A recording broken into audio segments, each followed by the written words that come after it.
loving husband to his wife Laura. He is a great father to Luke and Carolina.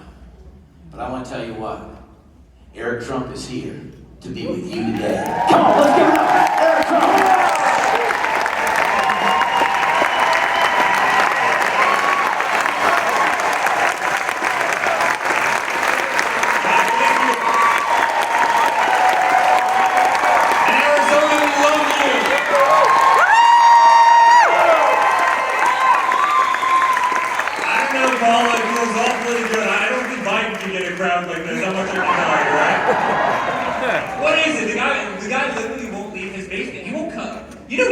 Arizona yet. Does anybody here know that? Neither him or Kamala have been to Arizona yet.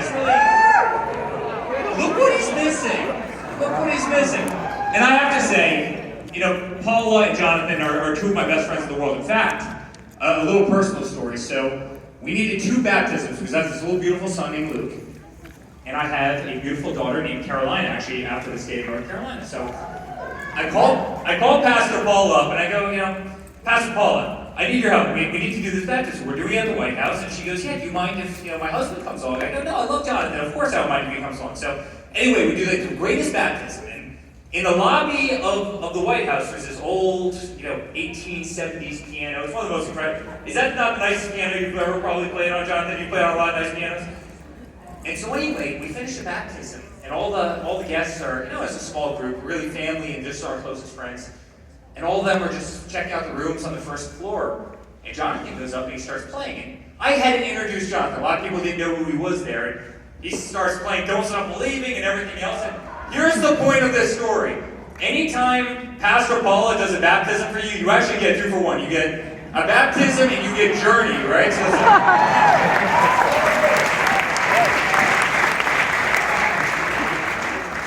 and honestly, guys, you know, kind of joking aside, you know, Paula has been there with us from the very beginning, and she's truly one of the most incredible people I've ever met in my entire life. And the way you've brought faith into our family, and the way you've always maintained faith in our family is nothing short of exceptional. And for the life of me, and I'm not sure if I felt the same way in 2016, because maybe I didn't feel the war that's happening out there in 2016.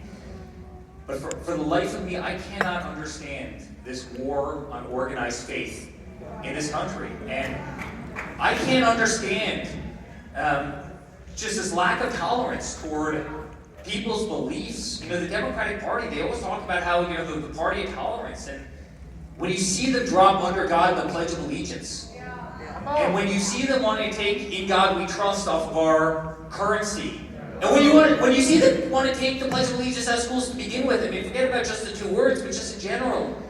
You know, and I'll never forget, and I've told this story a million times, one of the first things my father encountered when he got to the White House, you know, it was January, and everybody kept calling the tree on the south grounds of the White House, they called it a holiday tree. And my father finally looked at them and said, wait, I don't understand, does it have lights on it? Yes, Mr. President, it does. Well, does it have that fake snow stuff on it? Yes, Mr. President, it does. Does it have ornaments on it? Well, call it a Christmas tree, it's a Christmas tree, let's call it.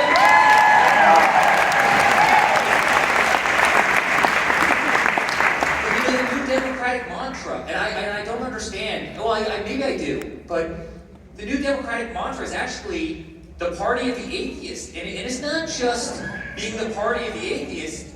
It's also an attack on the nuclear family. And I'm telling you, if I ever acted the way that these kids did in Portland and Seattle and Chicago and so many of the other places, believe me, my father would have killed me. Actually, my mom would have killed me first. My mom's a tough cookie. My father would kill me right after that. And if you look at every problem that we're facing as a country, when you look at crime, when you look at Antifa, when you look at looting, when you look at breaking windows, when you look at the disrespect of law enforcement and the disrespect of each other, you know what that stems from? It stems from the lack of this. The lack of community, the lack of family, the lack of faith.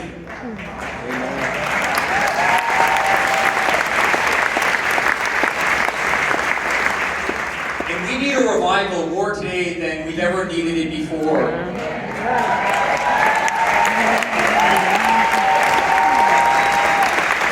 I'm telling you, friends, I'm telling you that revival's coming. It is absolutely coming. It is absolutely coming.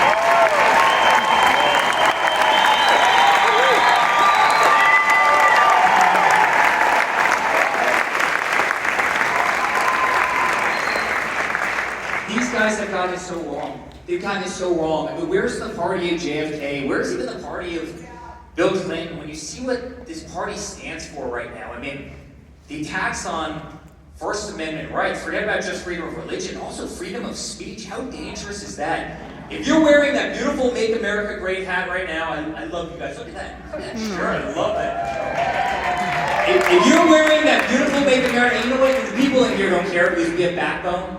But you know, they'll try and cancel you, they'll try and censor you, they'll try and shame you. Guys, the amount of arrows that we've taken as a family over the last couple of years is nothing short of incredible. The way they've attacked us, the way they've subpoenaed us, the way they've weaponized the legal system against us, the way the DOJ tried to take my father down, the way they've tried to impeach him, you know, everything that they've done. But you know what? We've always won. And by the way, that's not a coincidence. And I mean this sincerely. If you look at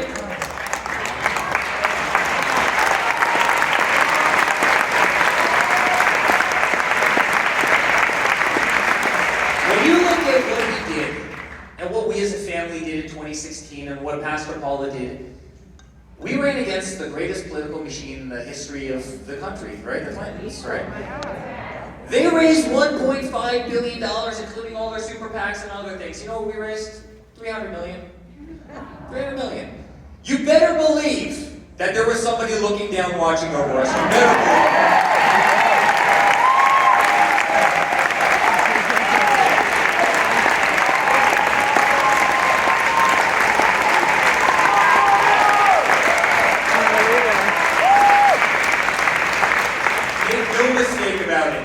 There was a David and Goliath in there, right? I mean, my father was David. Maybe we as a family were collectively David because we went out and we fought and we fought and we fought. And they were Goliath, and somehow we did it. And I really believe it 100% had to do with faith in God, because everywhere I went, everywhere I went, I had people coming up to me on the street.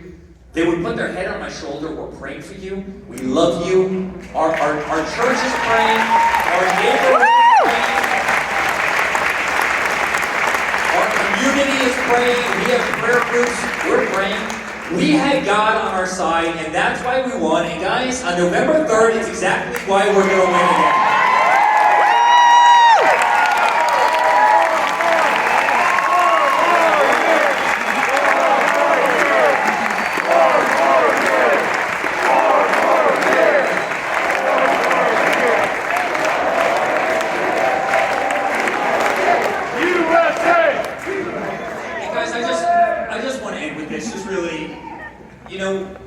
Back in 2016 when I looked at the difference, and Paul and I kind of talked a little bit about this, but there's a lot of funny kind of red meat chants, right? Lock her up and build a wall and all this other stuff. It's cute and it's entertaining. The other night my father was here, he's in Arizona, and that wasn't the chant I was talking about. Come on, get rid of the mojo. By the way, we will fill that. See, I'll get back to that in 1 second.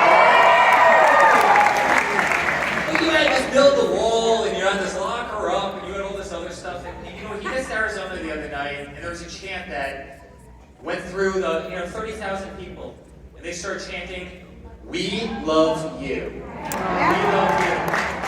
And guys, for all the arrows we've taken, every day we get punched in the face. Every day they're coming after us, and they come after our kids, and they come after him, and they come after everyone. They come after Tiffany, a young girl who's they go after Barry, who's a 14-year-old boy. They come after us viciously, right? And by the way, we're the last family in the world that ever needed this stuff. We really did it. But we're saving this country. But when he said, when they started chanting, "We love you," I was watching it on TV, and it literally brought tears to my eyes. It really did. Because it made it all worth it. It made everything that we're fighting for worth it.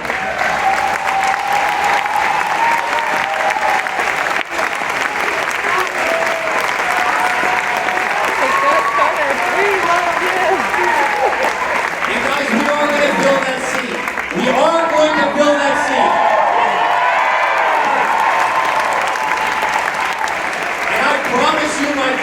will pick somebody that protects faith in this country.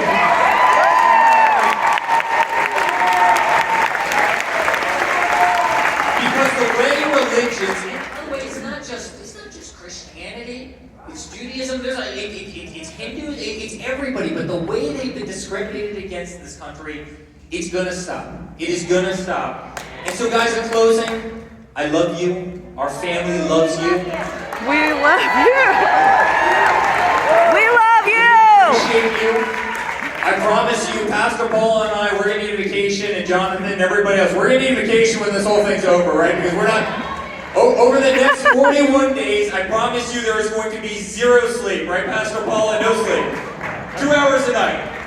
And guys, we're going to work and we're going to travel. And you know what? I didn't even know that statistic about the 70 states between the 5 of us this week alone. That doesn't surprise me at all. I mean, I get, you know, it's amazing. Biden, he leaves the house once a week, and then he turns around to his wife, honey, where are we going tomorrow? She goes, honey, you're going to Florida. Oh, we're going to Florida, we're going to Florida. So you might want to know that because you've got to win Florida, right?